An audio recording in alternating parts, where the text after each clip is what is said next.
Hey everybody, Dr. White here again with more on the Poisson distribution.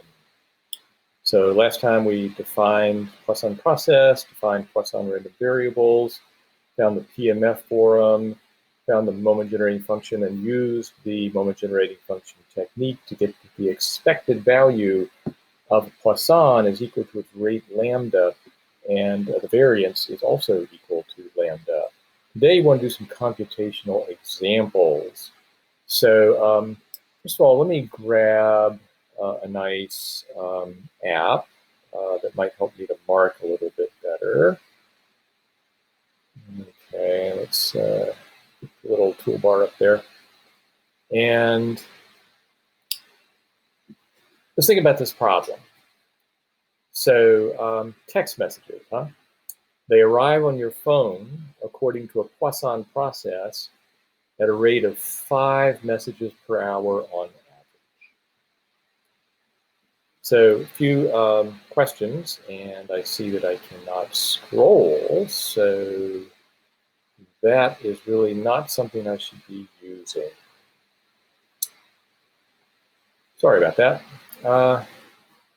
What's the chance that you get no messages in the 1 hour period from 3 to 4 p.m.? So let's let X be the number of messages from 3 to 4 p.m. And I'm wondering, like, what is that? Well, anyway, X is a Poisson random variable, and it's got a rate of 5. The lambda is 5. What is going on? Can I make it through this screencast? Because this is getting worse and worse. Tell you what, I'm going to just close this out, and then I'm going to open it again and just hope that maybe that goes away. Yeah, I think it might be all right. All right. So I'm going to let X, or here it is again, be the number of messages from 3 to 4 p.m. So it's a Poisson random variable with rate 5 because we expect 5 per hour on average.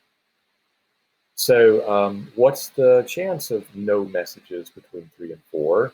It's the chance that X is 0, okay?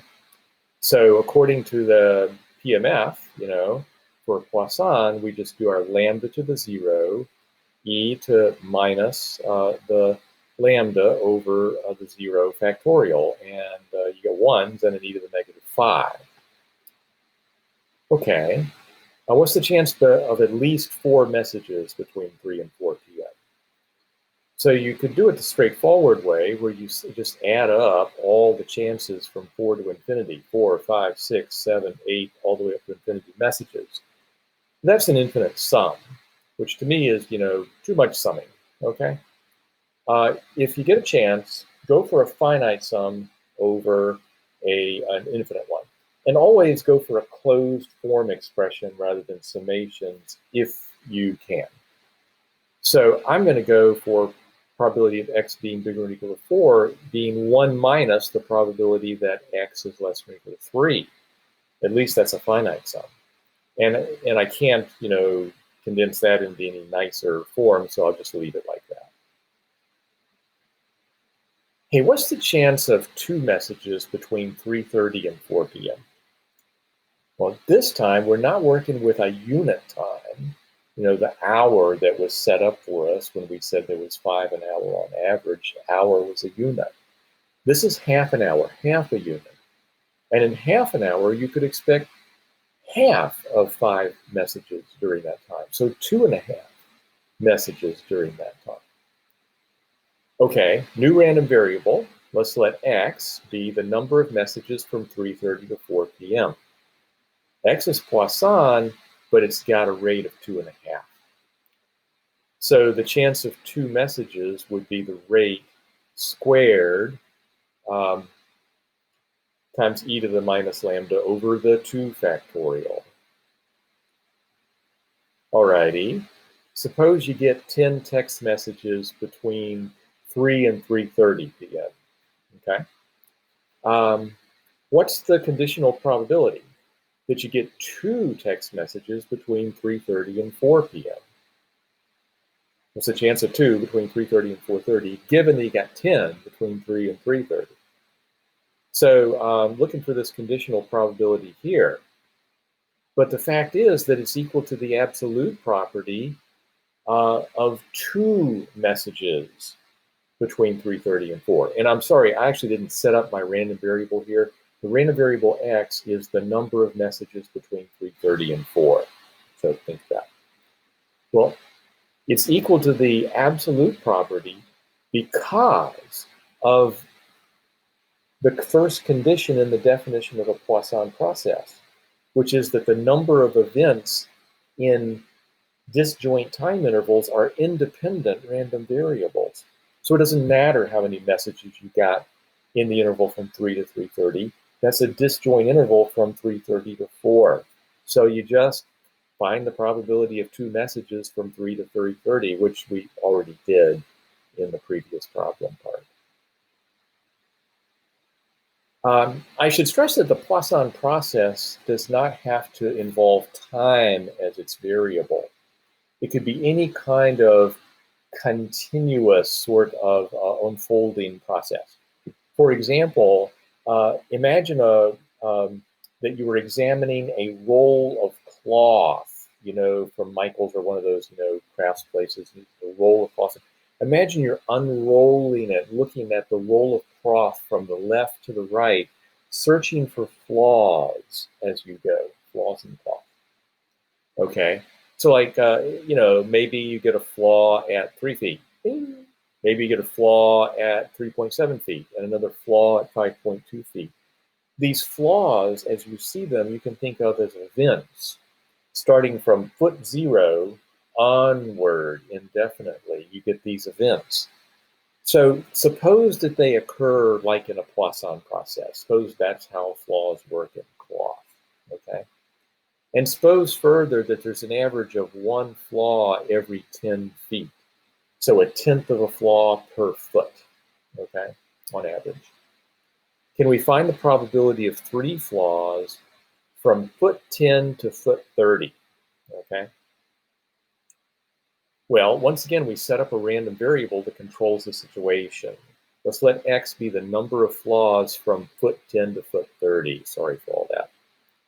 Now that's 20 feet, okay?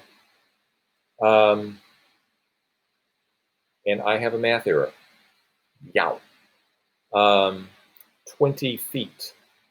Now we expect 1 flaw every 10 feet, so we expect 1/10 of a flaw per foot. So the rate should be 20 times 1/10, and I've got 2 times 1/10 there. Bad on me. 20 times 1/10 is a 2. So x should be distributed Poisson with a rate of 2, okay? What's the chance of 3 flaws? It would be the 2, not 0.2, cubed, times e to the minus 2 over 3 factorial. Sorry for that error. I'll fix it if I got the time. Another nice observation about binomials that can be useful, about Poissons that can be useful from time to time, is that binomial random variables are often like them. And this actually comes from the derivation we did for the probability mass function for a Poisson. Let's imagine that x is a binomial random variable in trials, chance success p. And let's define lambda to be n times p. So p would be lambda over n, okay? And let's further suppose that n is really large. Now we've already seen that in that case, this binomial probability is approximately a Poisson. We've worked with the limiting arguments to show that. And the lambda is np, so we could rewrite that, this way. So as long as the n is really large, making the lambda over n, which is p, small, then the chance for a binomial to have x successes is approximately that figure right there. You don't have to work with the n choose x and all those complicated factorials. You only have to work with one factorial, the x factorial on the bottom. Everything else is raising stuff to a power. That used to be kind of a big deal in the old days when we didn't have computers and we used tables for a lot of stuff. It was kind of easier to get some binomial probabilities that way. But it's still a kind of, even though we live in the age of computers, it's still kind of a nice thing to think about. Let me give you an application of this nice, cool fact that when n is big and p is small, your binomial is like a Poisson rate in p. Let's do an example of this. Say that there's a lottery out there, and any given time you play, you have a 1 in a million chance of winning that lottery. And say you play the lottery a million times. Okay, so you're going to count up to how many times you win. All right, so you're looking at a binomial random variable with a million trials. N is a million. Chance of success, p, is 1 over a million. N times p is just a 1. Okay. What's the probability you win at least once? Well, that would be 1 minus the probability that you don't win at all. Okay. And so one way to do that, would just be to reason it out from first principles. 1 minus the chance of defeat every million times. And the chance of being defeated in one play is a million minus 1 over a million, because there's only one way to win. There's a million minus 1 ways to lose. And then to have that happen to you a million times in a row is a million minus 1 over a million raised to the millionth power. And so that's a computation that could be done. But you could also say, hey, binomials approximately a Poisson in this circumstance. So why don't we, instead of doing this computation here, why don't we just subtract off the probability that a Poisson with rate np is 0? Okay, so 1 minus the np to the 0, e to the minus np over 0 factorial. Now remember, the n's a million, the p's a 1 over a million, so the np is a 1.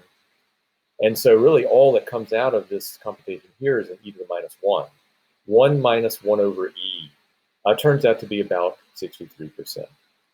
So you got a small chance of winning.